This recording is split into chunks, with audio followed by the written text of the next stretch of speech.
እንግዲህ የዕብራውያንን መጽሐፍ ያጠናን ምዕራፍ 3 ላይ ነን። ጌታ ቢፈቅድ ዛሬ ምዕራፍ 3ን እንጨርሳለን።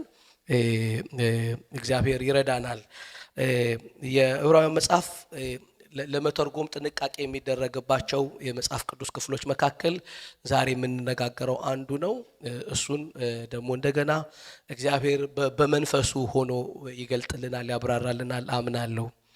እግዚአብሔር መልካም ስለሆነ ብቻ ስለምንችል አቅም ስላለን ሳይሆን እየራራ ጸጋ ያበዛ ስለሚያቆመን ነው።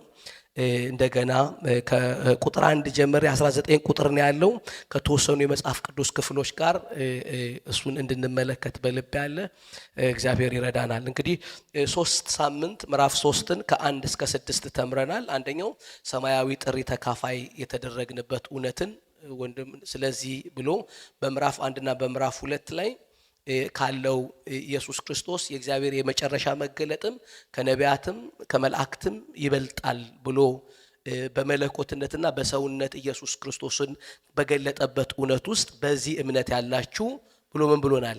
እናንተ ወንድሞች ከሰማያዊ ጥሪ ተካፋዮች ናችሁ ብሎ ሁለተኛ የተነጋገርነው የሃይማኖታችን ምን የሚለው ጀማሪ አይደለም ሐዋርያና ሊቀ ካህናትን ኢየሱስ ተመልከቱ ብለን ቀጥለናል። እሱ ላይ አይኖቻችሁን ፊክስ አድርጉ ብለን ተነጋግረናል። ዛሬ ደግሞ እንቀጥላለን። ከቁጥር 6 ጀምረን ከቁጥር 7 ጀምረን እንካፈላለን ማለት ነው። ይሄ ኢየሱስ ክርስቶስ ላይ ትኩረት ስናደርግ ቀጥሎ የተነገረው ቃል ምንድነው?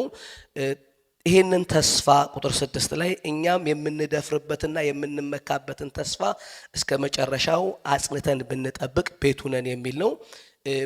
ቤቱን የሰራው አይደለም ከቤቱ ይልቅ የከበረ ነው የሚል ተመልክተናል። በሶስተኛው ኢየሱስ ክርስቶስ ከሁሉ ነገር ይልቅ የከበረ ነው። ምክንያቱም ምን አለ? ቤቱ የተሰራው ለሱ ነው ብለን ተነጋገርን። ትዝ ይላችኋል።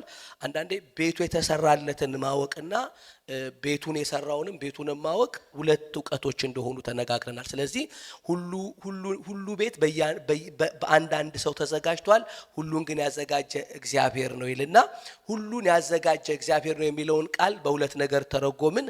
ቤቱን ብቻ ሳይሆን ቤቱ የሚሰራውን ሙሴ እንኳን ሳይቀር ያዘጋጀው ሙሴን እንኳን የፈጠረው እሱ ነው፣ ፈጣሪው የሙሴ ፈጣሪ ያልን። ሁለተኛ እኛ የተመለከትነው ቤቱ የተዘጋጀለት እሱ ነው። ቤቱ ሐሳብ ሆኖ የተዘጋጀለት የሚያድርለት እሱ ነው አለና በዛ ቤት ውስጥ ኢየሱስ እንደ ልጅ የታመነ ነው፣ ሙሴ ደግሞ በዛ ቤት ውስጥ እንደ ሎሌ የታመነ ነው ብለናል። እና አንዳንድ ነገር መንፈሳዊ ነገር ከኢየሱስ አይበልጥም ብለናል። የትኛውም እንቅስቃሴ ከኢየሱስ አይበልጥም ብለናል። ምክንያቱም ነገሩ ለኢየሱስ ስለሆነ አይደለም። ነገሩ ፕሮግራም ለኢየሱስ ስለሆነ ስብከት ለኢየሱስ፣ ሁሉ ነገር ዋና አይደለም፣ ዋና ኢየሱስ ነው አለ በቃ። እና እስራኤል የተታለሉት ምንድነው? እግዚአብሔር የሌለበት መቅደስ ያዙ። በቃ ሂድ ከፈለክ ሂድ አሉት። መጋረጃቸውን ሰፉ። እሱ የሌለበትን መቅደስ 30 ዓመት አስቀጠሉት። በ70ኛው ዓመተ ምህረት ሮም መጥቶ ነው ያፈረሰባቸው እንጂ አንፈልግም አሉት። አንተ በዚሁ መቅደስ ካልመጣህ አሉት። በዚሁ መቅደስ ውስጥ ካልመጣህ በስተቀር አይሆንም አሉት። ኢየሱስ ደግሞ ይሄን አፍርሱት ብሎ ምን ብሏል? በሶስተኛው ቀን አስነሳዋለሁ ብሎ ኦሬዲ መቅደሱ በሰውነት እንደሚቀየር ነግሯቸዋል አይደለም። የተናገረው ስለ ሰውነቱ መቅደስ ነው አለ። ስለ ሰውነቱ መቅደስ እያወራቸው ስላልገባቸው እንደውም የተከሰሰበት አንደኛው ክስ ምንድነው? አፍርሱትና ሰራዋለሁ ብሏል። ይሄ 40 ዓመት የተገነባ ሄሮድስ የገነባው በጣም የሚያምር መቅደስ ነው። እንዴት ባንዴ ታሰራዋለህ በ3 ቀን አሉት። ኢየሱስ ግን ያወራ የነበረው ስለ የትኛው መቅደስ ነው አለ? ስለ ሰውነቱ መቅደስ ነው አለ። ስለ አዲሱ መቅደስ ነው አለ።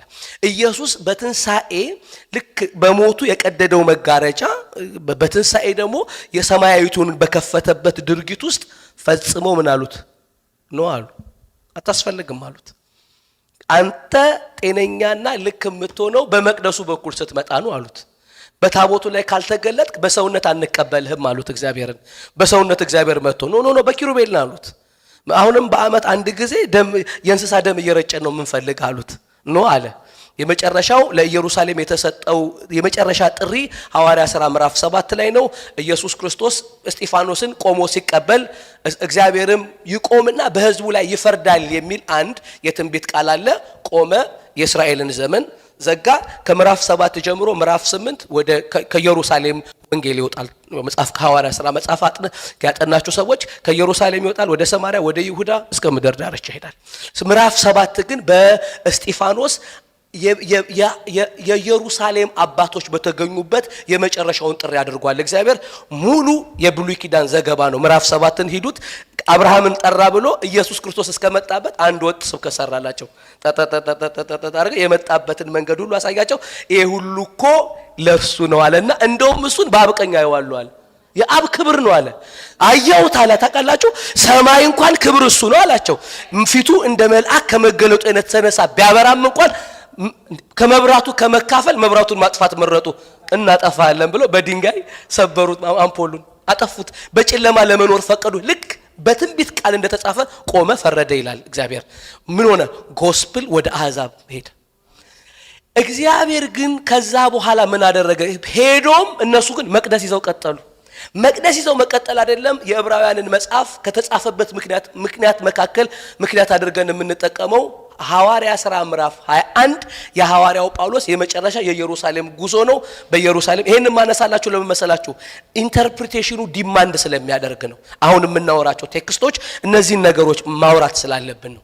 ደጋግም የሚለው በጣም ኔግሌክት የተደረገ ፓርት ስለሆነ ነው። በሐዋርያ ሥራ ዘገባ ላይ ይውላችሁ ልክ ሐዋርያ ሥራ ምዕራፍ 21 ላይ ጳውሎስ የመጨረሻውን ጉዞ ወደ ኢየሩሳሌም ሲያደርግ ያዕቆብን አግኝቶት ነበረ። ከዛ በኋላ በአሕዛብ ምድር እግዚአብሔር ምን እንዳደረገ ነገራቸው። አይደለም በአሕዛብ ምድር እግዚአብሔር እንዴት ድንቅና ታምራት እንደሰራ አወራቸው። ካወራቸው በኋላ ያዕቆብ እንደዚህ ያለው ተመልከት፣ በጣም ብዙ ሺህ አይሁድ አምነዋላል። እዚህ ስንት ሻለ? በብዙ ሺህ የሚቆጠሩ አይሁድ አማኞች ተመልከት አየ። እንደዚህ ያለ ሁሉም ግን ለሙሴ ሕግ ይቀናሉ አለ። ሁሉም ለሙሴ ሕግ ይቀናሉ ብቻ አይደለም አለ፣ ሁሉ በክርስቶስ አካል የያዘበትን እውነታ ሪያሊቲውን መልቀቅ ስላልፈለጉ አንተ ደግሞ በየስፍራው የሙሴን ሕግ መቅደሱን አስቀድመንም የኖርንበትን ወግ ልጆቻችን እንዳይጠብቁና እንዳይኖሩበት እንደምታስተምር ኤቭሪባዲ ኖውስ አሉት። ሁሉም ሰው እዚያ ቃል አሉት። የሚያስቡትና የሚያውቁት ነገር ውሸት እንዲሆንላቸው በእኛ ዘንድ ስለት ያለባቸው ሰዎች አሉ። እነሱን ይዘው ወደ መቅደስ ውጣና ስለት ክፈልላቸዋል። ጳውሎስም ይላል መላጣ አረገ፣ ተላጭቶ መስዋዕት አቀረበ ይላል። መስዋዕት ምንድን? ጳውሎስ በመቅደስ መስዋዕት ሐዋርያ ምዕራፍ 21 ላይ ጳውሎስ አቅርቧልን። ማን ያምናል? ማን ያምናል?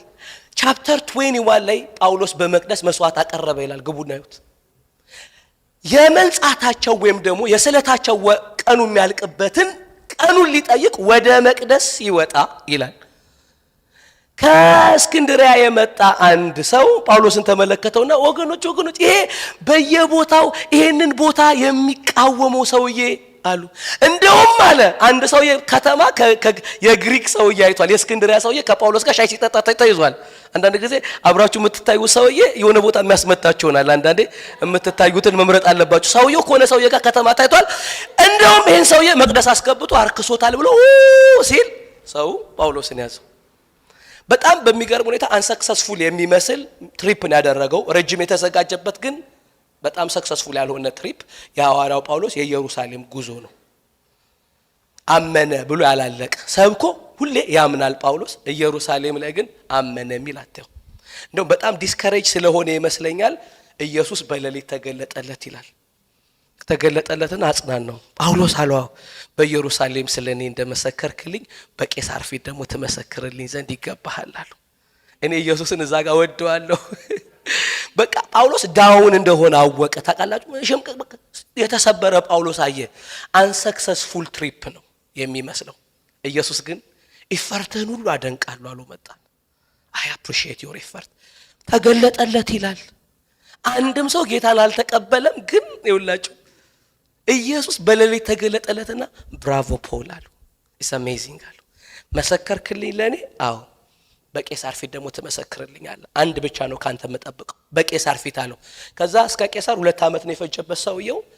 ግን ምዕራፍ 21 ላይ የአይሁድ እምነት ወይም የአይሁድ አማኞች የተገለጡበት ቃል ምንድነው? ሁሉም ለሙሴ ሕግ ይቀናሉ። ሁሉም ለሙሴ ሕግ ይቀናሉ። እንግዲህ ጸሐፊው ጳውሎስ ነው ብለን ስለምናምን በዚህ ምክንያት እንደተጻፈ አንደኛውን ኮዝ አድርገን ነው የቀጠልነው። ስለዚህ የዕብራውያን መጽሐፍ ብለን ስናስብ የተጻፈላቸውን ሰዎች ካላወቅን መጽሐፉ ወደ 5 ማስጠንቀቂያዎች አሉት። ሜቢ አንድ ተጨማሪ የሚመስላለው እነዚህን ማስጠንቀቂያዎች ፕሮፐርሊ ኢንተርፕሬት ማድረግ ወይም ደግሞ በትክክል ለመተርጎም እንቸገራለን። ወይም ደግሞ አጠቃላይ ከሐዋርያቶቹ አስተምህሮት ጋር ወይም ደግሞ ለአሕዛብ ከተጻፉ ለነ ኤፌሶን፣ ለነ ቆሮንቶስ፣ ለተለያዩ ለነ ፊልጵስዩስ ከተጻፉ የሐዋርያቶቹ ትምህርትና ስነ መለኮት ዶክትሪን ጋር የሚጣላ የሚመስሉ አቋሞች ያሉበት ይመስላችኋል። እዚህ ጋር ግን በግልጥ ያስቀምጣል። ምዕራፍ 3ን ብዙ ኢንተርፕሬት ለማድረግ የሚከብድ አይደለም። ምሳሌ የሚያደርገው ነገር ተካፋይነትን ማስጠንቀቂያው ኔቸሩ ምኑኑ ለማወቅ ቀላል ነው። ስለዚህ ምዕራፍ 3 ከቁጥር 1 ጀምሮ ላንበበው፣ ከ7 ጀምረን ቶሎ የተወሰኑትን የመጽሐፍ ቅዱስ ክፍል እናያለን። ከጨረስን እንጨርሳለን፣ ካልሆነ ኔክስት ዊክ እንቀጥላለን። ሁሉ ጊዜ አርብ ምንድነው የምንለው? ዕብራውያንን የምናጠናው መጽሐፉን ለመጨረስ አይደለም። በፍጹም በቃ ቶሎ መጨረስ ቀስ ብሎ መጨረስ የለንም። እግዚአብሔር በወሰደን ፍጥነት እንሄዳለን። አሜን ነው ወይ? ብቻ ከዚህ ስንወጣ አንድ ነገር ጨምረን እንወጣለን። አሜን ነው ወይ? ገባኝ ብለን እንወጣለን። አሜን ነው ወይ? የሆነ ነገር ይገባኛል በሎት ጨብጡትና፣ የሆነ ነገር ይገባኛል። የሚገባኝ ግን እሱ ስለሚያስተምር ሳይሆን እዚህ ቤት የጌታ መንፈስ ስላለ ነው በሉት። ሃሌሉያ! የሚያስተምራል። ሃሌሉያ! ስለዚህ ይላል ምዕራፍ 3 ላይ ከሰማያዊ ጥሪ ተካፋዮች ሆናችሁ ቅዱሳን ወንድሞች ሆይ የሃይማኖታችን ሐዋርያና ሊቀ ካህን ኢየሱስ ክርስቶስን ተመልከቱ። ሙሴ ደግሞ በቤቱ ሁሉ የታመነ እንደሆነ እርሱ ለሾሙ የታመነ ነበር። ቀጥሎ ምዕራፍ ቁጥር 7 ቤትን ያዘጋጀው ከቤት ይልቅ የሚበልጥ ክብር እንዳለው መጠን እንዲሁ እርሱ ከሙሴ ይልቅ የሚበልጥ ክብር የተገባው ሆኖ ተቆጥሯልና። ምክንያቱም ቤትን ያዘጋጀ ከቤቱ ይልቅ የከበረ እንደሆነ ይታወቀ ስለሆነ እሱ ከሙሴ ይልቅ የከበረ ሆኗል። ለምንድን ሲባል አዘጋጁ እሱ ስለሆነ ወይም ነገሩ የተዘጋጀለት እሱ ስለሆነ። እያንዳንዱ ቤት በአንድ ሰው ተዘጋጅቷል። ሁሉን ግን ያዘጋጀ እግዚአብሔር ነው። በጣም የሚገርማችሁ ኢየሱስ ሁሉን አዘጋጀ ይልና ሁሉን ግን እኮ ያዘጋጀ እግዚአብሔር ነው ይልና ባይዘዌ ምዕራፍ 2 ላይ ኢየሱስ እግዚአብሔር ነው ብያችሁ የለም አላው? አዎ። አሁንም ሁሉን ባዘጋጀበት ባህሪ ኢየሱስ ምንድነው ይላቸዋል? እስቲ ኢየሱስ እግዚአብሔር ነው በሉ። ምክንያቱም ሁሉን ያዘጋጀ ማን ነው? እግዚአብሔር ነው። ስለዚህ ኢየሱስ እግዚአብሔር ነው ይላል። ሙሴ በኋላ ስለሚነገረው ምስክር ሊሆን በቤቱ ሁሉ እንደ ሎሌ የታመነ ነበረ። ይሄንን ስንመለከት እዚህ ይላችኋል ሙሴ በተራራው ላይ እንደተገለጠለት አደርግ ዘንድ ተጠንቀቅ ተብሏል አይደለም? ለምን ሲባል በሰማይ ያለ ነገር የሚወክል ነገር ነው በምድር የምትሰራው አለ። ስለዚህ ሰማያዊውን ነጭ ማድረግ አትችልም፣ ቢጫውን ጥቁር ማድረግ አትችልም ብሎ በጣም ከሚገርም የተነሳ የሽቶ እንኳን ሬሲፒ እግዚአብሔር ሰጥቶታል። እጣን በዚህ መጠን አለው እንዳታዛባለው። የሚሸተው ሬሲፒው ቅባቱ ኤቭሪቲንግ በዲቴል ነው የመጣለት። ለምንድን ነው ዲቴል የመጣለት? አሁን የምትሰራው ነገር የሰማያዊ ነገር ምሳሌ ነው አለው። ስለዚህ ታደርግ ዘንድ ተጠንቀቅ የሚል ቃል የመጣለት ሙሴ በቤቱ ወይም በሚሰራው ነገር ላይ ታማኝነቱ ልክ እንደ ሎሌ ነው። ኢየሱስ ግን ሲባል ሁሉን ያዘጋጀ ቤቱም የተዘጋጀለት ብቻ ሳይሆን ቤቱ የተሰራለትም ቤቱም የኢየሱስ ምሳሌ ስለሆነ እንደ ልጅ የታመነ ነው ይላል። እንደ ልጅ የታመነ ነው ይላል። አሁን እንደ ልጅ የታመነ ነው ይልና ግን ቁጥር 6 ላይ እኛ የምንደፍርበትን ቀጥሎሳ የምንመካበትን ተስፋ እስከ መጨረሻ አጽንተን ብንጠብቅ ቤቱ ነን ነው። ወደፊት ቤቱ እንሆናለን ሳይሆን አሁን የምንመካበትና የምንደፍርበት ተስፋ ላይ እርግጠኛ ከሆንን አሁን ቤቱ ነን። አሁን ወደፊት ቤቱ እንሆናለን ሳይሆን if we hold our confidence ነው የሚለው። ኮንፊደንሳችንን ሆልድ ካደረግን በዚህ ጋር ስንነጋገር እምነት መቼ ነው ብለናል? እምነት አሁን ነው። እምነት ነገ አይደለም። እምነት ትላንት አይደለም። እምነት ምንድን ነው? አሁን በማን ነው የምንመካው ነው ጥያቄው አይደለም? የምንመካበትንና የምንመካበትንና የምንደፍርበትን ተስፋ እስከ መጨረሻው አጥብቀን ከያዝ ቤቱ ነናል። አሁን ወደፊት ቤቱ እንሆናለን ሳይሆን አሁን ቤቱ ነን። ቤቱ ግን መሆናችንን የሚያረጋግጥ ነገር የምንመካበትንና የምንደፍርበትን ተስፋ አጥብቀን ከያዝን ነው። ምክንያቱም የእንግሊዘኛው ስፔሻሊ ማየት ትችላላችሁ ኢፍ በሚል ኮንዲሽናል ቃል የተቀመጠው ኢፍ ከሆነ ቴስት የሚደረገው በዚህ ኮንዲሽን ውስጥ በተስፋው ላይ ባለ መመካትና በተስፋው ላይ ባለ መድፈር ቤትነታችሁ ይረጋገጣል። ኮንዲሽናል ስለሆነ ወርዱ በራሱ if you hold the confidence ነው የሚለው በማላይ በክርስቶስ ላይ። ስለዚህ አሁን በጣም ብዙ ሰዎች ክርስትናን በክርስቶስ ይጀምሩትና ይላችሁ በክርስቶስ መጀመር ይባላል። ስንመጣበት እሱ ራሱ መጀመራችሁ የሚረጋገጠው በአሁን ባላችሁ እርግጠኝነት ነው አሁን ላይ። ስለዚህ በጣም ብዙ ሰዎች እንደ ዳንክ በመንጣቃለ ስትሉት ምን ያላችሁ መስላችሁ የሆነ አመት ላይ ኮንፌስ አድርጋለሁ ይላችኋል። የሆነ አመት ላይ አሁን የሆነ አመት ላይ ያለ ኮንፌሽን አሁን እምነትህ ነው ወይ ነው። ይሄኛውም ሌላኛው if we hold our confession ነው የሚለው ኮንፌሽናችንን። ኮንፌሽን ማለት እምነት ማለት ነው። እምነትና በእምነት በመናምነው አካል ላይ የምንደፍር ከሆነ if now ቤቱ ነን። ስለዚህ እምነት ቼክ የሚደረገው ትላንትም ነገም አይደለም አሁን ነው።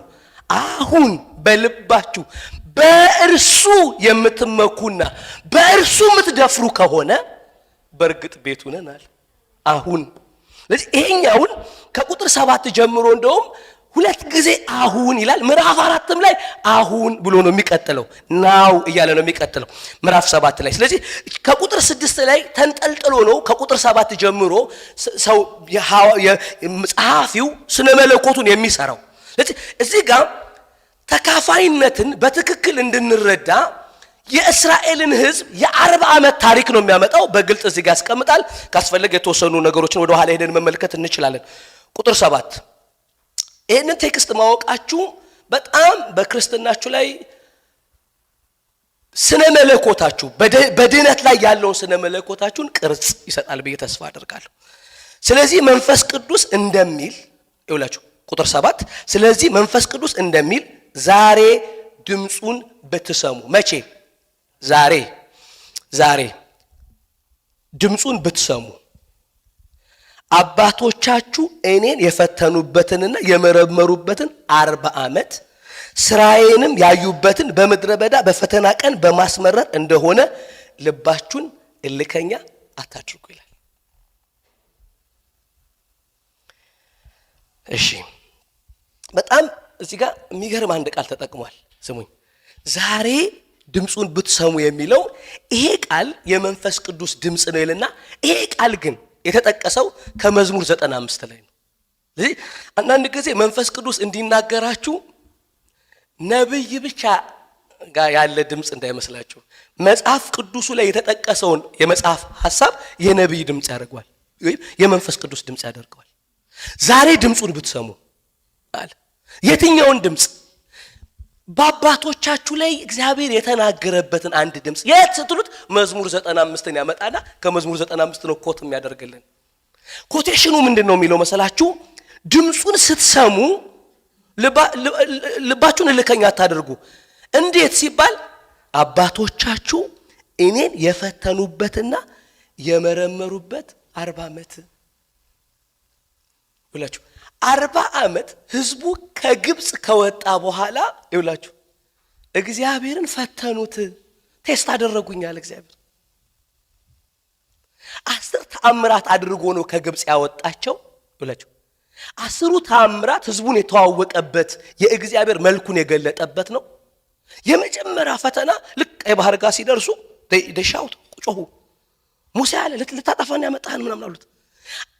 በተአምራት የወጣ ህዝብ ይውላችሁ ባህሩ ጋር ሲደርስ they question God ባህር ከፈለላቸው ይውላችሁ ስሙኝ ባህር ከፈለላቸው ሄዱ ውሃ ጠማቸው። የሚገርማችሁ ወዲያው ዞር ያሉ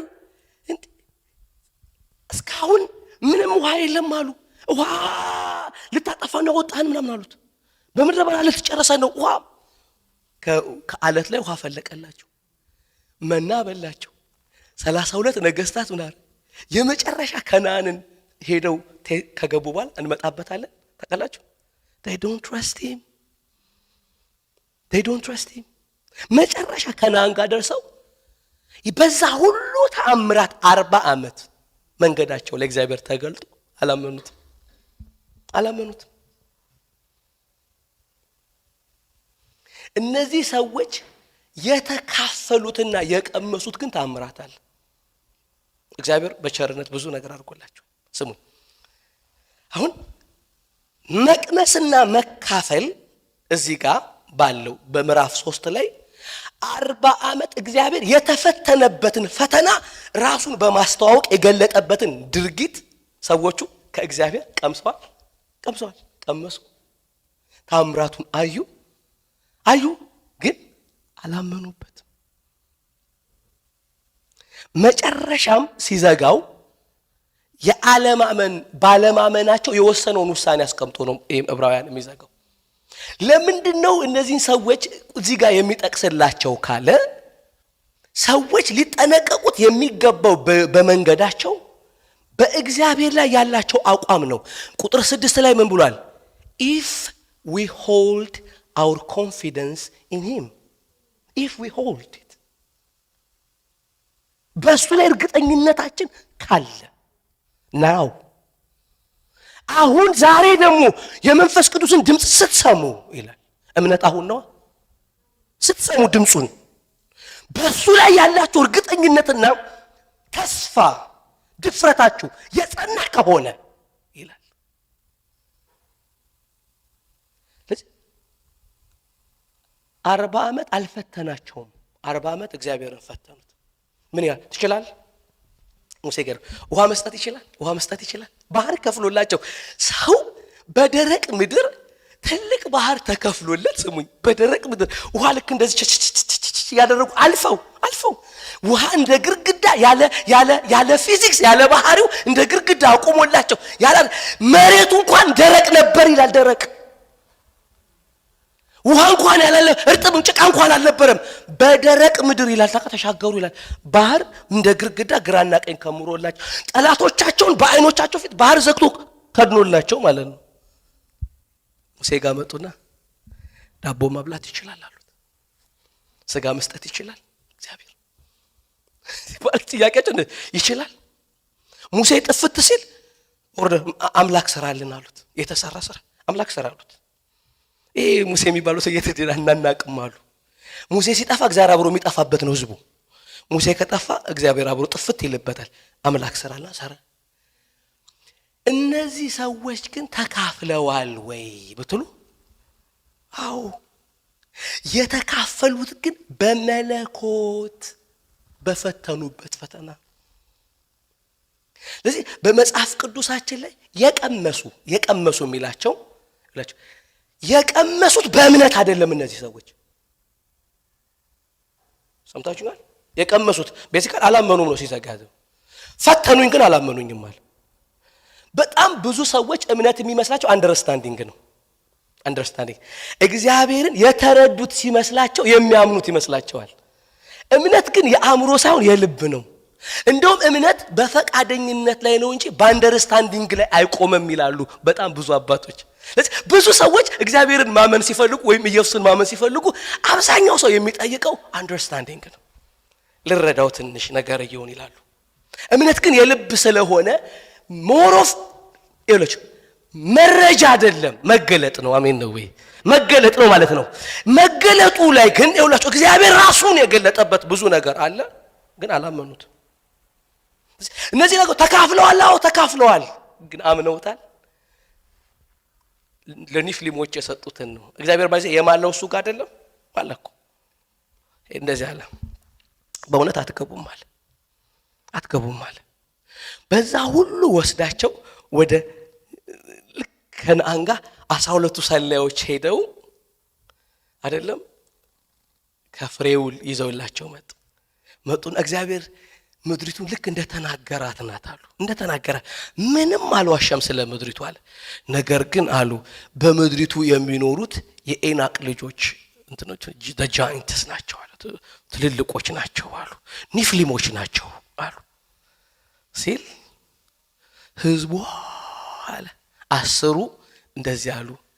በቃ ኢትስ ኢምፖሲብል የሚገርማቸው አሉ በፊታቸው እኛ እንደ አንበጣነን አንባንበጣነን አሉ እንዳበጣነን እምንገባ አይመስለንም አሉ አንገባም አሉ ሁለት ሰው ብቻ እንደዚህ አለ ይላችሁ ወደ እነሱ አልተመለከቱም ሁለቱ በእውነት እግዚአብሔር ከተናገረ አሉ they know him በእውነት እሱ ካለ ያወርሰናል ነው ግቡነት ከተናገረ ያስገባናል አሉና እንደውም በፊታችን እንደ እንጀራ ይሆኑልናል አለ ቁመታቸውን አለኩም ቁመታቸው እኮ ካስሩ የተለየ አይደለም ሁለቱም የነሱን የሚያክሉ ነው ግን ልዩ መንፈስ ነበራቸው ይላል ያ መንፈስ ግን ለእምነት ነው ይሰራላችሁ ማለት በርግጥ ጠላቶቻችንን በፊቱ እንደ እንጀራ ያደርጋቸዋል አለ እግዚአብሔር ከተናገረ ያስገባናል አሉ ሃሌሉያ ዛሬ ወደ ራሱ የማያይ ወደ ተሰጠው ተስፋ በኮንፊደንስ ኢየሱስን የሚይዛለ በርግጥ ያስገባኛል የሚሉ ሃሌሉያ በርግጥ አምነዋለሁ የሚል ከተናገረ ያደርጋል የሚል አለ ሃሌሉያ ሲያደርገዋል በሉ ሃሌሉያ አምነዋለሁ በሉ ደገፍበታለሁ ሃሌሉያ ምንድነው ታውቃላችሁ ያስገባናል አሉ ከተናገረ ያስገባናል አሉ እግዚአብሔር መጣ ሊገድል ፈለገ እግዚአብሔር ያኔ ታውቃላችሁ ፈለገ ማለት ነው በሙሴ አለ አይገባም ማለት ትውልድ በቁጣው ማለት ለምን ማለ ካላችሁ ስሙኝ አቁድሎበት ምናምን እንዳይመስላችሁ they don't trust him 40 ዓመት አለ እዚህ ጋር መጣና በመዝሙር 90 ተፈታተኑ they test me አለ ኤግዛም ያወጡ ፈተኑኛል እስቲ እግዚአብሔር ይሄን ይችላል በዚህ ሁሉ መንገድ ምን አላመኑኝም ስለዚህ በዕብራውያን ምዕራፍ 3 ወይም ደግሞ ከዚህ በኋላ ተካፋይነት የሚለው መቅመስ የሚለው ይላችሁ መቅመስ ተካፋይነት የሚለው በመለኮታዊ አሰራር ድርጊቱን ያዩና የተመለከቱ የሚል ነው ግን በእምነት እግዚአብሔርን ያላስተናገዱት እሺ ቁጥር 9 ላይ አባቶቻችሁ ቁጥር 9 እና 10 አንባር ስለዚህ ያንን ትውልድ ተቆልቼ ሰው ዘወትር በልባቸው ይስታሉ ወደ ረፍቴ አይገቡም ብዬ በቁጣዬ ማልኩኛል ለምንድነው በልባቸው የሚስቱት ስሙኝ እምነት የልብ ስለሆነ የአእምሮ ስላይደለ ሰዎቹ ባዩት ይደሰታሉ ይጨፍራሉ ምናምን ነገር ግን በልባቸው ግን ይስታሉ ይሄንን ህዝብ እግዚአብሔር እንደውም በኢሳይያስ ሲናገር ምን አለ ይሄ ህዝብ እኮ በከንፈሩ ያመልከኛል አለ በሰው ሰራሽ ትምህርት ይፈራኛል አለ በምን በሰው ሰራሽ ትምህርት ይፈራኛል ካለ በኋላ ልቡ ግን ከኔ የራቀ ነው ሁሉ ጊዜ እግዚአብሔር ልብን ካወራ የሚያወራው ስለ እምነት ነው በሱ ላይ ስላለ እርግጠኝነት ነው በሰው ሰራሽ ትምህርት ግን ማለት they design a teaching design አላቸው የሆኑ የአባቶች ወግ የሚባላላቸው ከአከሙን ከአዝሙድ ከድንብላል ምን ከሚባል ከብልቃት አስራት ያወጣሉ እግዚአብሔር የሚባለው ግን በልባቸው ስፍራ የለውም የሚደገፉት አምላክ አይደለም ሰምታችኋል ከያንዳንዱ በጥንቃቄ ያደርጉለታል ግን ልባቸው ሲፈተሽ እግዚአብሔር የለውም እዚህ ጋር መጣና ምን አለ መሳቸው በሰው ሰራሽ ትምህርት ነው የሚፈራኛለው እግዚአብሔር በእያንዳንዳችሁ የሚፈልገው የመጀመሪያ ሲመጣ በልባችሁ የተደገፋችሁበት የምትተማመኑበት የምትደፍሩበት እሱ እንደሆነ ማወቅ ይፈልጋል አሜን ነው አምናለሁ በሉት ሃሌሉያ አሁንም አምናለሁ በሉት ዛሬ አምናለሁ በሉት አለ ለዚህ ነው ኢየሱስ ክርስቶስ እኮ መላኩ ስላንተ ያዛል ዝለላለው እርግጠኛ ነው ያውቃል አለፈታተነውም ማለት እግዚአብሔር ቴስት አይደረግም በባህሪው አይፈተንም ማለት አባቶቻችሁ ግን 40 ዓመት ዘይ ቴስት ሚ ለዚህ በልባቸው ምን ይላሉ አለ እስቲ ይስታሉ በሉ በልባቸው ይስታሉ ዘወትር በልባቸው ይስታሉ መንገዴንም አላወቁም ይሉች በልባቸው ይስታሉ መንገዴንም አላወቁም የተባሉት 40 ዓመት ማንንም ሰው ያላገኘውን እድል እግዚአብሔርን ለማየት ያገኙ ሰዎች ናቸው ቀና በሉና ይውላችሁ ቴክስቱ እንዲገባችሁ እነዚህን ጥቅሶች ማወቅ አለባችሁ ልጅ መንገዴን አላወቁም በልባቸው ይስታሉ ተፈታተኑኝ አላመኑኝም ይልና ወደ ረፍቴ እንዳይገቡ በቁጣዬ ማልኩ የተባለው ትውልዱ የመጀመሪያው ኪዳን ሲመሰረት እግዚአብሔር በኃይል የተገለጠለት ነው። ባህር ተከፍሎ የተሻገረ መና የበላ በእግዚአብሔር ቴክኖሎጂ የሚደንቅ የእግዚአብሔርን ኢኩዌሽን ያየ ነው። ስሙኝ፣ መና ይውላችሁ ሰኞ የወሰዱት መና ለሰኞ ብቻ ነው። ይውላችሁ ያው መና ማክሰኞ ይተላል፣ ለሁለት ቀን መውሰድ አይችሉም። ስለዚህ አለማምዷቸዋል። አርብ ግን የወሰዱት እንጀራ እስከ እሑድ ይቆያል ማለት የሚገርም እኮ ነው። ያው እንጀራ እግዚአብሔር የፈለቀው ቀን ለ24 ሰዓት ይሆናል፣ የፈለቀው ቀን ለ40 ሰዓት። በእግዚአብሔር ጥበብ መለኮታዊ ነገርን በየቤቶቻቸው ኤክስፒሪየንስ ያደረጉ ናቸው። እየተላ እየጸና ነገር እዩ ምንድነው እያሉ እየተደነቁ የመላክ እንጀራ የበላ ትውልድ ነው። እግዚአብሔር ግን በምድረ በዳ ፈተኑኝ ይላል። መንገዴን አላወቁም በልባቸው ሳቱ ይላል። ሲመጣ ይሄንን ሲዘጋው ምን ነገር አላመኑኝም they don't trust me አለ። ሲዘጋው they don't trust me አለ። ዛሬ ይላቸዋል ለዛኛው ትውልድ አባቶቻችሁ አላመኑትም። አዎ እናንተም ይላል እላችሁ በማህበር ተገኝታችሁ መንፈሳዊ ነገር ሲሆን ያያችሁ ሽባው ሲተረተር አይታችኋል። ይላችሁ ኢየሱስ በሚባለው ስም ሰው ሲቆም አይታችኋል። ሙታን በኢየሱስ ስም ሲደረግ ኢየሱስ ክርስቶስ እንደሆነ በተገለጠበት እውነት the experience the power ልክ እንደ አባቶቻችሁ ግን እምነት እንዳታጡ በልባችሁ ይላቸዋል። አባቶቻቸው አይተው ኤክስፒሪየንስ ያደረጉት ያንን ግን ያላመኑትን እናንተ በኢየሱስ ስም የተካፈለውን ነገር አይታችኋል ይላል። you experience it ይላቸዋል። ይሄንን በጣም የሚገልጥልን ቃላቶች እንመለከታለን። እየገባችሁ ነው?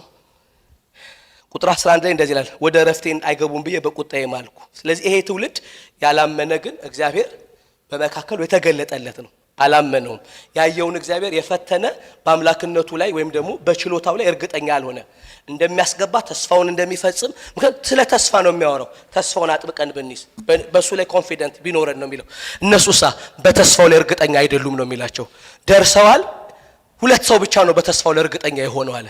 አዩ እግዚአብሔር ያስገባናል አሉ። ስለዚህ በህይወታችሁ ያስገባኛልና አያስገባኝም የሚለው ነገራችሁ የተመሰረተበት ኮንፊደንሳችሁ እምነታችሁ ነው። ለመግባት ቢሆን ላለመግባት ይውላችሁ በዘላለም ህይወት ውስጥ ተካፋይ ለመሆንና በዘላለም ህይወት ውስጥ ላለመካፈል በእግዚአብሔር መንግስት እድል ፈንታና ርስት ያለኝ ብላችሁ ያመናችሁበት እርግጠኝነትና ወይ ያ እርግጠኝነት የሌለበት ልባችሁ ውስጥ ነገሩ ይለካላል። ምንድነው የሚለው? በርሱ ብንመካና ብንደፍር ነው የሚለው። እሺ 12 ወንድሞቼ ምናልባት ሕያው እግዚአብሔርን የሚያስክዳችሁ ክፉና የማያምን ልብ ከናንተ ባንዳንዶቻችሁ እንዳይኖር ተጠንቀቁ። አሁን ይሄ ሁለተኛ ጥንቃቄ ነው። ምዕራፍ 2 ላይ ማስጠንቀቂያ አለው። ምን የሚል ምትነገር ታላቅ መዳን ነው ብሎናል አይደል? ታላቅ መዳኑን ከዚህ ውጭ እግዚአብሔር የለውም ብሏል ምዕራፍ 2 ላይ። ስለዚህ አጥብቃችሁ ያዙ ወይ ተጠንቀቁለት ለመጣላችሁ መዳን ብሏቸዋል። ምዕራፍ 3 ላይ ግን ምዕራፍ 3 የባሰ ሲያብራራው ምን አደረገ መሰላችሁ? ቁጥር 13 ነገር ግን ከእናንተ ማንም ይውላችሁ ቁጥር 12 ላይ ወንድሞች ሆይ ምናልባት ሕያው እግዚአብሔርን የሚያስክዳችሁ የሚለው ቃል ከላይ በተጠቀሱት ቃላቶች ውስጥ መካድ ሳይሆን እግዚአብሔር በተገለጠበት ውስጥ ያልታመነበት ልብ እንዳይኖራችሁ ነው። ነገሩ ተገልጧል። አባቶቻችሁ በልተዋል ከመናው ከአለት ውሃውን ጠጥተዋል። ባህር ተከፍሎላቸዋል። ግን የማያምን ልብ ነበራቸው። በልባቸው ስተዋል፣ መንገዱንም አላወቁም። እናንተም እግዚአብሔር ምን በልጁ በተገለጠበት እሱ የመጨረሻ ሆኖ በመጣበት በስሙ ቢሆን በተገለጠበት የመንፈስ ቅዱስ ስጦታ ቢሆን ያያችሁት ክርስቶስ ነው በሚለው እምነታችሁ ላይ ድፍን እንዳይሆን እርግጠኝነታችሁ ይውላችሁ ከነፍሳችሁ የሌለ እንዳይሆን ነው የሚላቸው። መካድ የሚለው ከላይ በተጠቀሱት ነው። ኤክስፒሪየንስ አድርገዋል ግን አላማ ትገባላችሁ ሲባል ቁመታቸውን አረጉና እኛ እዚህ መግባት አንችልም አሉ። በራሳቸው ነው ያልገቡት። ሁለቱ ግን እኛ በእርሱ እንገባለን አሉ። ይኸውላችሁ የካሌብና የኢያሱ ምንድን ነው ያሉት? በእርሱ እንገባለን። እነሱ በእኛ አንገባም ነው። ራሱ ቁጣ መጣ። በእናንተ እውነት ነው አትገቡም አለ። በእኔ ግን መግባት የደፈሩ አለ። ሁለቱ ይገባሉ። አሜን ነው ወይ? አሁን በእርሱ ነው በእናንተ ነው የምታዩት ነው። መጣና አሁንም ልባችሁ እሱ ያልተቆጠረበት እንዳይሆናል። ምኑን? በተስፋው ላይ እሱን ያልቆጠራችሁበት ልብ በእናንተ እንዳይገኝ ተጠንቀቁ። ስለዚህ አሁን ጥያቄው ምንድን ነው መሰላችሁ? እግዚአብሔር ያዘጋጀውን የቅዱሳንን ርስትና ተስፋ ስታስቡ በማን የደፈራችሁት ነው? በማን የተመካችሁት ነው እያለ ያለው ጸሐፊው። በማን ደፈራችሁት? በማን የደፈራችሁት? አሁን ድፍረታችሁ ማን ነው ለሚመጣው ዓለም? አሁን ማን ነው ኮንፊደንሳችሁ? ናው ቱዴይ የመንፈስ ቅዱስ ድምጽ በመጣበት ዛሬ ማን ነው ኮንፊደንሳችን? ማን ነው የተመካንበት? ይልና ይሄ ድፍረትና ትምክት የተባለው በልባችሁ ውስጥ እሱ የተካደበት ማለት ያልተቆጠረበት እንደማን 40 ዓመት እንዳስመረሩትና እንደተፈታተኑት ይችላል ወይ እንዳትሉ በልባችሁ እኔን ማስገባት ይችላል ወይ ብላችሁ እግዚአብሔር ሲባል ኢየሱስ ሲባል በጥያቄ ምልክት በልባችሁ እንዳይኖር። አሁን በብዙ ጴንጤ ውስጥ የዘላለም ሕይወት ይኸውላችሁ በጥያቄ ምልክት ነው ያለው። ከተለያየ አስተምሮት ነው። በእርሱ አይደፍርም፣ በእርሱ አይመካም። የሚያስክድ አለ ይኸውላችሁ ኮስችን ማርካል እና በጣም ብዙ ሰዎች እርግጠኛ እንዲሆኑበት ማመን ሳይሆን የሚፈልጉት ነገሩን መረዳት ነው የሚፈልጉት። ኢየሱስ እመጣበታለሁ ስሙኝ። ዮሐንስ 6 ላይ ስሙኝ። እቺን ዮሐንስ 6 ላይ እንደዚህ አለ፣ ስጋዬን ያልበላ ደሜን ያልጠጣ የዘላለም ሕይወት የለውም አለ። ስጋዬ እውነተኛ እንጀራ ነው፣ ደሜም እውነተኛ መጠጥ ነው አለ። እኔን የበላ ድጋሚ አይራብም፣ እኔን የጠጣ እኔ ከምሰጠው ውሃ ይጠጣ ድጋሚ አይጠማም አለ። አገኘኝ ማለት ሰው ረካ ነው አለ። የእውነት ከበላኝና ከጠጣኝ ሳቲስፋይድ ይሆናል አለ። የእውነት ጥያቄ አይኖረውም ካለ በኋላ አልገባውም። የተከተለው ደቀ መዝሙር ሁሉ ጨነቀው ትምህርቱ። ስሙኝ፣ ጨነቃቸውና ከጎን ለጎን ተጠይ ይሄ ሰው ይብር ነው ይሏት አሉት። ስጋዬን ካልበላ ደሜን ካልጠጣ፣ ስጋ መብላት በእነሱ ደም መጠጣት ያው ነውር ነው። የዚህን ሰውዬ ስጋና ደም ነው እንድንበላ የሚጠይቀን ተሰናከሉበት ይላል። አያዋጣም ብለው ተመለሱ ይላል። ስላልገባቸው ተመለሱ። ብዙ ሰው ገብቶት ነው መኖር የሚፈልገው፣ አምኖ መኖር አይፈልግም። እምናርገውት ኢየሱስ መጣና 12ቱ ጋር መጣና እንደዚህ አላቸው፣ እናንተስ መሄድ ትፈልጋላችሁ አላቸው። መሄድ ትፈልጋላችሁ ሲላቸው ጴጥሮስ እንዴ በዚህ ቀላል ስብከት ደግሞ እንመለስ ብሎ ስብከቱ እንደገባው አልነገረውም። ለጴጥሮስም ስብከቱ አልገባውም። ጴጥሮስ ግን ባልገባው አይመለስም። ለምሳሌ አንተ ገብተህናል አሉት። የዛሬው ስብከት አልገባንም አሉት። አንተ ግን የዘላለም የሕይወት ቃል አለ አሉት። አንተ የዘላለም አንተ ገባህን አሉት። ሃሌሉያ! አንተ እኮ ክርስቶስ ነህ ይሉታል። ሃሌሉያ! ሁሉም ስብከት አይገባኝም፣ አንተ ግን ገብተኸኛል አለ። አምናለሁ አለ ጴጥሮስ። የምከተለው እነሱ ያልገባቸው ስለገባኝ አይደለም አለ። እነሱ ያልገባቸው የስጋና የደም ነገር አልገባኝም አለ። እውነት ነው አለ። አልገባኝም፣ ስጋ መብላ አልገባኝም። ምናልባት እዛው ካሉ ጋር አውርቶም ሊሆን ይችላል። የዛሬው ስብከት ግን ምንድነው ምናምን ብለውም ሊሆን ይችላል። ይላችሁ እነርሱ ግን አንድ ነገር ገብቷቸዋል። የሚያወራው እሱ የእግዚአብሔር ልጅ እንደሆነ ያለው ሁሉ እውነቱ እንደሆነ ብሉ ያለው ሕይወት ይሰጣል። እምነት ማለት ለእግዚአብሔር የገደል ማሚቱ መሆን ማለት ነው። መረዳት አይደለም፣ ሐሳቡን መድገም ነው። እምነት ማለት እግዚአብሔር የተናገረውን ማብራራት ሳይሆን እግዚአብሔር የተናገረውን መድገም ነው። በሉት አሜን ነው ወይ? አታብራራው፣ ድገመው በሉት። በቃ ህይወት ይሰጣል፣ አዎ ይሰጣል። ኢየሱስ ያድናል፣ እሱ ይሰጣል። አልገባንም ግን ገብተናል አሉት። ሁላችሁ እኔ ሁሉ ጊዜ ይሄንን ትምህርት ሳነሳ ሰው ትምህርት ካልገባው ትምህርት ያቋርጣል ወይስ ተጨማሪ ያጠናል? ተጨማሪ መከተል ሲገባቸው እስከ ቤት ድረስ መሄድ ሲገባቸው ሰዎቹ ማለት ነው ወቶች እነ ጴጥሮስ ሁሉ ብዙ ስብከት ጋር እኔ ምን ቅድም የሰጠው ምሳሌ ምንድነው ብለው በቤት ጠየቁት ይላል። እነሱ እስከ ቤት ሄዱና ይብራራላቸዋል።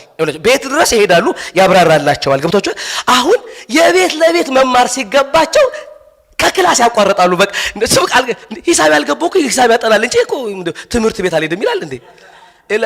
ተጨማሪ አጥና በሉት። ካልገባ ተጨማሪ አጥና፣ ተጨማሪ ጸልይ፣ ተጨማሪ በመከተል ነው እንጂ የሚገባችሁ በመረዳት መከተል የሚባል የለም። ሃሌሉያ። ላትረዱት ትችላላችሁ፣ ስትከተሉት ግን ይብራራላችኋል። ሃሌሉያ። እምነት ማለት ሁሉን ማወቅ ማለት አይደለም። እኔ ነው በጠይቁኝ ያልገባኝ ብዙ ነገር ነው አለኝ። ጥቅስ ምን የተገለጠው ለሰው ነው፣ ሚስጥሩ ለእግዚአብሔር ነው ብዬ አመልጣለሁ። እኔ ራሴ ካልገባኝ ሚስጥሩ ለእግዚአብሔር ነው የተገለጠው። አሁን እውነት ነው ሚስጥሩ ለሱ የሆነ እኮ ብዙ ነገር አለ አይደለም? አሁን ደግሞ ገብቷችኋል? ልክ አለችኛ የመጣንባት ሃይማኖት ሁሉን አዋቂ ሆነች አለች። ሁሉ ማርያም የተወለደችው በዚህ ቀን ነው፣ ሰኞ ነው፣ ከሰዓት ነው። ሁሉን አዋቂ አይደለንም እኛ። አንድ ሃይማኖት ሚስጥሩ ለእግዚአብሔር ነው እንላለን። አሜን ነው ወይ? አልገባህም? ሚስጥሩ ለእግዚአብሔር ነው። ግን የገባህለ ወይ ነው? የገባህለ? እኔ አንድ ነገር ገብቶኛል። ኢየሱስ እሱ ክርስቶስ የእግዚአብሔር ልጅ እንደሆነ፣ እሱን የበላ እንደማይራብ፣ እሱን የጠጣ እንደማይጠማ፣ እሱ የዘላለም ሕይወት እንደሆነ እሱ ላይ ኮንፊደንስ አለኝ። ሃሌሉያ። እደክማለሁ፣ እፈረታለሁ፣ ግን አላቆመም እሱን ተስፋ ማድረግ። አሁን ተስፋ አደርገዋለሁ፣ አምነዋለሁ። ሃሌሉያ። በዚህ ቤቱ ነን አለ። ሃሌሉያ። በዚህ ቤቱ ነን አለ። ሃሌሉያ። ወዳጆቼ ተጨማሪና እንጂ እንዲገባ አሜን ነው ወይ? ሩብ ማክሰኞ ሰኞ ምናምን መማር ነው እንጂ ባልገባችሁ እምነት ይቀየራል እንዴ? ጠጋለው ነው የሚባለው። አሜን ነው ወይ? እንደዚህ ያሉ ገብቷችኋል? እዚህ ጋር መጣና አይነገርም ምን መሰላችሁ? አዎ ልባችሁ ላይ አለማመን እንዳይገኛል አሉ። ደግሞ በቃ ቸርቹት ሁሉን ለማስረዳት የሚታገሉ ሰዎች አሉ። አላውቅም ምን ማንገደለ ብላለች እናቴ ብሏል ሰውዬ። ካልገባን ሚስጥሩ ለእግዚአብሔር ነው ብሎ ማለፍ ነው። ሁሉን ያብራራል። በቃ አንዳንድ ሰዓታችኋል የሆነ ነገር አክሲደንት ሲደርስ ይሄ የሆነበት ምክንያት ታውቃለህ ብሎ ሁሉ በቃ አታውቅም እኮ አንዳንዱን ነገር አልገባኝም። እግዚአብሔር የሰወረብን ብዙ ነገር እኮ አለ አይደለም? የሰወረብን ብቻ አይደለም እኮ ገብቶን እንኳን ያማንገልጠዋለን። ገብቶን እማናብራራዋል። የገባን እንኳን ቃል የሌለው አለ ጳውሎስ። ሰማይ ሄጄ ሰማው፣ በሰው ቃል ግን አይነገርም አለ። ለምን ሲባል ቃላት የለውም፣ ነገሩ ቃል የለውም አለ። አይቻለው፣ በነፍሴ ውስጥ ዕውቀት አለ አለ። በግሪክም በሂብሩም ግን ልለው አልችልም አለ። ለምን ሲባል እግዚአብሔር ያሳየኝን ነገር ቃል የለውም አለ። ፑልፒት እላለሁ አለ ነክቼ ቃል አለው አለ። ያየሁት ነገር ግን በዚህ ዓለም ላይ የሚተረጎምበት ቃል የለም አለ። በእርግጥ ቃል ኖሮት ደግሞ ብነግራችሁ ይሄ ሰውዬ ሰው አይደለም ትላላችሁ አለ። ሌላ ፍጥረት ነው ብላችሁ ታስቡኛላችሁ አለ። እኔም ሌላ እንደሆንኩ እንዳላስብ እናንተም ስለኔ ሌላ ግምት እንዳይኖራችሁ እግዚአብሔር ቃል ብቻ አይደለም የከለከለኝ አለ። ሰውነቴን የሚነግረኝ የሚጎሽመኝ ተሰጠኛል፣ ይወጋኛል አለ። ጳውሎስ አንተ ሰው ነህ ይለኛል አለ። እና ሰውነቴን ማቅበት የሰይጣን መልእክተኛ ተሰጠኛል። ይሸከሽከኛል አለ። ይመጣ በሽታ ይሁን ምን ይሸከሽቋል ሰውየው ብንንሲል ሰው ነኝ ይላል። አሜን ነው ወይ? ግን እንደ ሰው ራሱን የማይቆጥርበት ግን እስከ እግዚአብሔር ገነት ሄዶ ያየው ነገር አለ፣ ቃል የሌለው። ሃሌሉያ። ቢያወራው ይሄ ሰውዬ መልአክ ነው ወይ ደግሞ ልዩ ፍጥረት እንደነው የሚያደርግ ቃል የሌላቸው ነገሮች አሉ። እምነት ማለት ሁሉን መረዳት ማለት አይደለም። አንድ ነገር ግን ገብቶናል። ኢየሱስ የዘላለም ሕይወት ነው። በእርሱ ላይ ኮንፊደንስ አለን። ነገ ስንል አንበቃም አንልም፣ ይበቃል ነው የምንለው።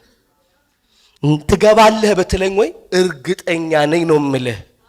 አማኝ አይጠፋም ወይ አይጠፋም ነው የምልህ። እንዴት ብትለኝ እሱ ሳይሆን እሱ ከተናገረ ያደርጋል። ተስፋው ላይ I have a confidence. I hold my confidence አለ። ኮንፊደንስን ሆልድ አድርጌዋለሁ። በክርስቶስ ላይ ያለኝ የማያምን ልብ እንዳይኖራችሁ አለ። ለምን? እምነት አሁን ነዋ። ዛሬ ልጠይቃችሁ፣ ስለ ዘላለም ሕይወት ኮንፊደንሳችሁ የቱ ጋር ነው ያለው? የቱ ጋር ነው ያለው? do you hold that confidence ይላል ሰውየው። እሱ በልባችሁ ትጠራጠሩታላችሁ ወይ ነው። ስለ እናንተ እግዚአብሔር ኃጢአት ያደረገውን እናንተ የእግዚአብሔር ጽድቅ እንድትሆኑ በመስቀል ላይ ንጹሕ ልጅ የገደለውን መግደል በትንሣኤ ቅድስናውን የመሰከረለትን እሱን ኮስችን ታደርጉታላችሁ ወይስ you hold him ነው የሚለው። ኮንፊደንሳችሁን እሱ ላይ ያስደግፋችኋል ነው የሚለው። የማያምን ልብ እንዳይኖራችኋል። መቼ ሲባል ዛሬ ድምፁን ስትሰሙ ናው ምንድነው የተቆጠረላችሁ ነው የሚላችሁ። ከዚህ ብዙ አንሂድ። ነገ ላይ ይሄንን እንቀጥላለን። ኔክስት ዊክ ግን እርስ በእርሳችን እንድንተያይ የሚነግረናል። ዛሬ አንድ ነገር እንድታስቡ ፈልጋለሁ። የተካፈሉት ነገር እግዚአብሔርን እንዲያምኑት አረዳቸው። ያዩት ማለት ነው። ባህር እየከፈለ ሞር ኤቪደንስ ጨምራሉት። እግዚአብሔር የማያልቅ የ40 ዓመት ፈተና ትምህርት ቤት ከተቱኛል። እግዚአብሔር አባቶቻችሁ ምን ተገልጬላቸዋል። ትምህርት ቤት ከተቱኛል። ትንሽ እንሄድና እስቲ ይፈተን እግዚአብሔር። ሙሴ እግዚአብሔር ስጋ መብላት ይችላል ይሉትኛል። ኧረ ስጋ ብሏል ሰዎቹ ይላሉ አለ። በአፍንጫቸው እስከሚወጣ በላቸው ይላል ይሏል። ትንሽና ሙሴ ናና ይሄ እግዚአብሔር ውሃ መስጠት ይችላል። የኤርትራ ባህር ቀይ ባህር ምናምን ዮርዳኖስ እነዚህ እኮ ይውላችሁ ኢያሪኮን እኮ ይሄ ትውልድ እኮ ተሰንጥቆ ሲገባ አይተውታል። እንደ መኪና መስታወት ይውላችሁ እንደ መኪና መስታወት ትልቅ አጥር እግዚአብሔር ጥዝ አድርጎ በር እኮ አድርጎላቸዋል። ኢያሪኮ የሚባል እኮ ይውላችሁ የመኪናውም ቴክኖሎጂ ከዛ መሰለኝ ያመጣው ጥዝ ሰመጠ ይላል። ኢያሪኮ የሚባል ፈረስ የሚያስጋልብ አጥር አድርጎ ገብተዋል ከተማ ውስጥ ሰዎች። ክምርም አልሆነባቸውም ባይዘይ ከተተው ይላል ጥዝ አድርጎ። የሚቀጥለው ቀን ደግሞ ይችላል ይላል። ፈተኑኝ አላመኑብኝም። ሁለት ነገር መንገዴን አላወቁ በልባቸው ይስታሉ አለ። መንገዱም እምነትም ግን ራሱ ነበር ለነሱ። ሁለት ብቻ ሰው ሄደ በእርሱ ተስፋ እንገባለን አሉ። ሙሴ አሉት ወይ ብሎ የለም አሉት። ብሎ አለ አይደለም በእውነት ያስገባናል። ጠላቶቻችን ምን እንደንጀራ ያደርግልናል አሉ። እግዚአብሔር መጣ ከሁለቱ በስተቀር አንድ ሰው ማየት አልፈልግም አለ። አዲስ ትውልድ ነው ማስገባዋል። ቆሙና በራሳቸው አዩት የሚገቡበትን፣ ቆሙና ሌሎቹ ደግሞ በእርሱ አዩት የሚገቡበትን። በማን ነው ያያችሁት የምትገቡበትን ዓለም ነው the question. Are you hold your hope ነው የሚለው in Christ። ይዛችሁታል ወይ ተስፋውን? የማያምን ልብ መቼ? ዛሬ የመንፈስ ቅዱስን ድምፅ ስትሰሙ። ዛሬ የማያምን ምንም አሁን ኮንዲሽናችሁን እዩት፣ ኤቭሪቲንግ እዩትና አሁን ያላችሁበትን ኮንዲሽን ስታተሳችሁን እዩትና አሁን ነው የዛሬ ህይወታችሁ ኮንፊደንሳችሁ ማን ላይ ነው ጥያቄ። ዛሬ ዩር ኮንፊደንስ የቱ ጋር ነው ያለው? ኮንፊደንሳችሁ ኢየሱስ ላይ ወይስ እናንተ ላይ ነው? ሁለት የተስፋዎቻችሁ ሁሉ ፍጻሜ ኢየሱስ ላይ ወይስ እናንተ ጋር ነው ያለው? እግዚአብሔርን የሚያስክድ ምንድነው የሚለው? ክፉና የማያምን ልብ በአንዳችሁ እንዳይኖር ተጠንቀቁ አለ። ሃሌሉያ። እናምናለን ስንል በእምነት እንደገፋለን እያልን አይደለም። ኢየሱስ ግን እምነታችን ነው እያልን ነው። በመስቀል ላይ እግዚአብሔር ኃጢአት ያደረገው በምዕራፍ 2 ላይ የተመለከትነው የክብርና የምስጋናውን ዘውድ ጭኖ በእግዚአብሔር ቀኝ በሰውነት የገባውን እናውቃለን። ብዙ ልጆችን ወደ ክብር ለማምጣት የሃይማኖቱ ሐዋርያም ሊቀ ካህን የሆነ አሜን የገባ ስለኛ አለ። አንድ ሃሌሉያ። በእርሱ ላይ ኮንፊደንሳችን እንዲኖር ከዚህ ውስጥ ሁሉ ነገር ይወጣላል። ዛሬ ሲባል አይደል? ዛሬ ድምጹን ስትሰሙ በዚህ ድምጽ ኮንፊደንሳችሁ የቱ ጋር ነው ያለው? ትኩረት ከሆነው ከኢየሱስ በቀር ከመንፈስ ቅዱስ ፈገግታ